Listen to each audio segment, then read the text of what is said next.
Overnight, authorities releasing hundreds of documents about the murders of 4 University of Idaho students at the hands of Bryan Kohberger. The documents, in gruesome detail, explain how the bodies of Kaylee Gonzalez, Madison Mogen, Xana Kernodle, and Ethan Chapin were found after being stabbed at their off-campus home. One victim found with more than 50 wounds. Police who initially responded reported an intense struggle had occurred with some of the victims. An interview with one of 2 surviving roommates, Bethany Funk, also now emerging. She told police that just days before the murders, Gonzalez told her she had seen an unknown man near their house, staring at her while she took her dog for a walk. On the night of the killings, Funk said she heard what she thought was a firework and saw a spark on the ground from under her door. The new details come just hours after Kohberger was forced to face the friends and families of his victims at his sentencing hearing. Kaylee Gonzalez's father moving the podium to look directly at the man who killed his daughter. On a cold November night in the quiet college town of Moscow, 4 students went to sleep inside a house near campus. By sunrise, the entire town would be trapped inside a nightmare. No screams were reported. No neighbors called the police. The house stood silent for hours while the killer vanished into the darkness. What happened inside that home would shock the entire country and launch one of the most intense murder investigations in modern American history. This is the story of the Idaho student murders. The victims were young, full of life, and standing at the beginning of adulthood. Kaylee Gonzalez was vibrant and outgoing. Friends described her as energetic, funny, and deeply loyal. She loved traveling, social media, and spending time with the people closest to her. She had recently bought a new vehicle and was preparing for graduation. Her future seemed wide open.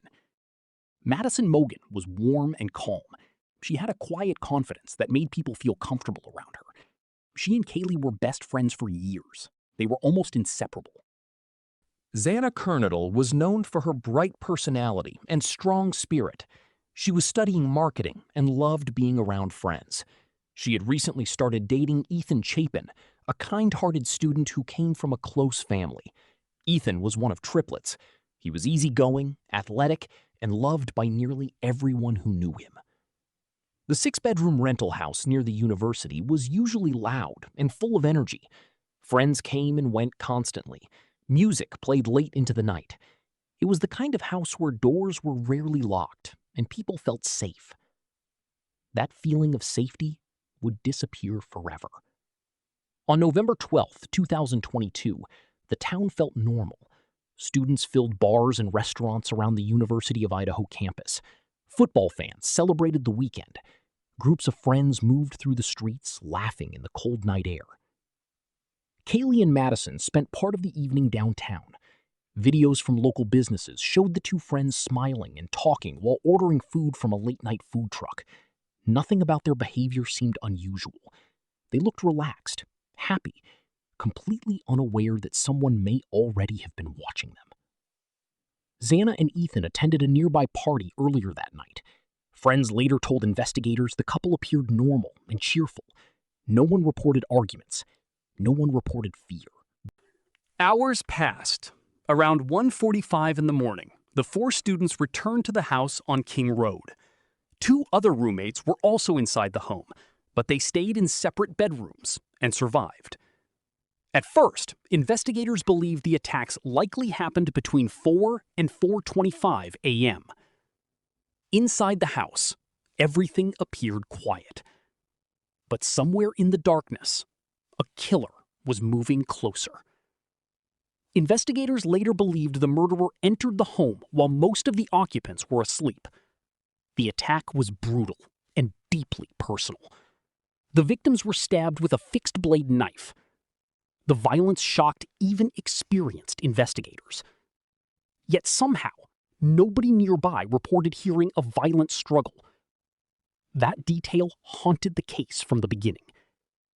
How could 4 people be murdered inside a crowded student neighborhood without anyone realizing what was happening? As the sun rose over Moscow that morning, the house remained silent. Then, hours later, panic began to spread. Just before noon, a 911 call was placed from one of the surviving roommates' phones. At first, confusion surrounded the situation. Reports mentioned an unconscious person. Friends arrived at the scene before police fully understood the horror waiting inside. When officers entered the home, they discovered the bodies of the 4 students. The news exploded across the country almost immediately. A peaceful college town suddenly became the center of a terrifying mystery. Fear spread through the community. Parents called their children non-stop. Students began locking doors that had rarely been locked before. Some left town entirely. Rumors flooded social media. People wanted answers, but investigators had very few. In the early days of the investigation, police faced intense criticism. Many believed the authorities were overwhelmed by the scale of the crime. The murder weapon was missing. There was no immediate suspect. And because the killings appeared targeted, people feared the murderer might still be nearby. Investigators worked around the clock. Thousands of tips poured in from across the country. Detectives reviewed surveillance footage from nearby homes and businesses. They analyzed cell phone data. They interviewed friends, classmates, and neighbors. Then came one of the first major clues.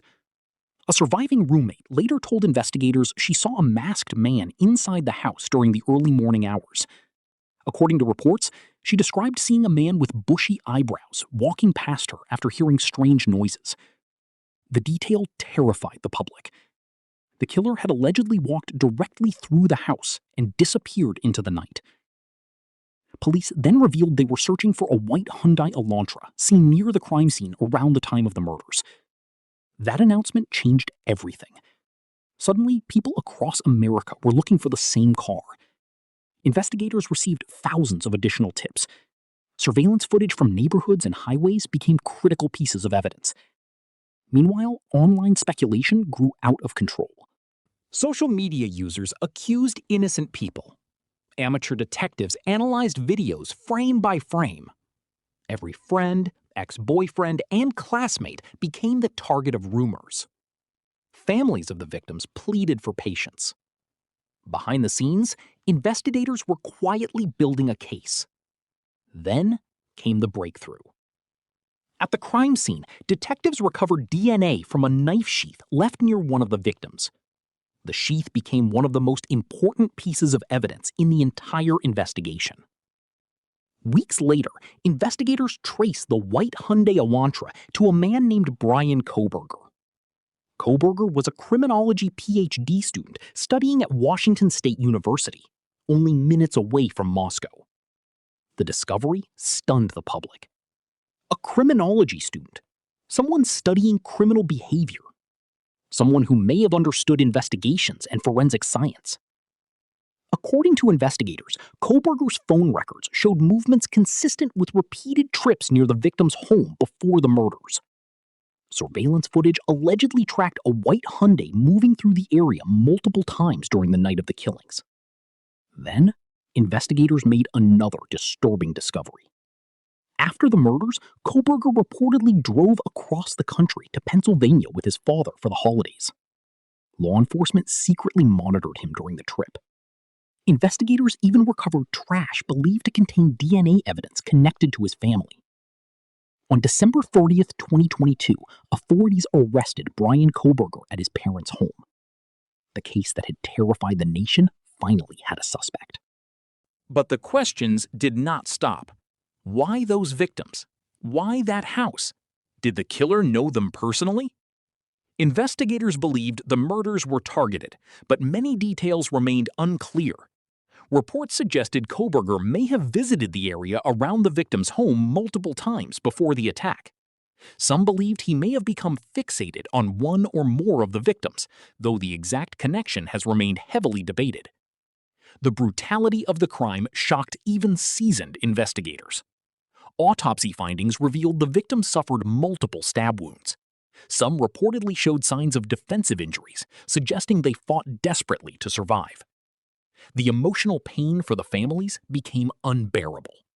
Parents who once celebrated graduations, birthdays, and football games were now attending funerals. The town of Moscow changed overnight. Students placed flowers, candles, and handwritten notes near the university. Vigils filled the streets. Thousands gathered to mourn 4 young lives stolen far too soon. Yet even after the arrest, fear still lingered. Because the case revealed something deeply unsettling. The victims were not living in isolation. They were surrounded by friends, neighbors, and classmates. The house sat in a busy student area. People walked nearby constantly. And still, the killer allegedly entered the home, committed 4 murders, and escaped before sunrise. That reality haunted people everywhere. It shattered the illusion of safety many students felt in college towns across America. As court proceedings moved forward, new details continued emerging. Prosecutors argued the evidence against Kohberger was powerful. DNA, surveillance footage, phone records, and vehicle tracking all painted a disturbing picture. Defense attorneys pushed back, questioning parts of the investigation and evidence collection. The legal battle quickly became one of the most closely watched criminal cases in the country. For the families, every hearing reopened the wound. Every headline forced them to relive the worst moment of their lives. But beyond the investigation and courtroom drama were 4 real people whose futures vanished in a single night. Kaylee Goncalves would never celebrate graduation. Madison Mogan would never continue building the life she dreamed about. Xana Kernodle and Ethan Chapin would never grow older together. Their bedrooms became memorials, frozen in time. Photos became painful reminders of the lives that once filled the house with laughter. The Idaho student murders became more than just another true crime story. It became a symbol of fear, grief, and the terrifying reality that evil can appear where people least expect it. Even now, many questions continue haunting the public. Was the attack planned for weeks? Did the victims ever notice someone watching them? Could anything have prevented what happened? Those questions may never fully disappear, because some crimes leave scars too deep for simple answers. And on that cold November morning in Moscow, Idaho, a peaceful college town lost something it may never fully recover. 4 students walked into their home believing they were safe. By sunrise, their names would be known around the world. And the silence left behind inside that house would become one of the most haunting mysteries in modern American true crime. What do you think really happened inside that house that night? Let me know in the comments and subscribe for more true crime stories.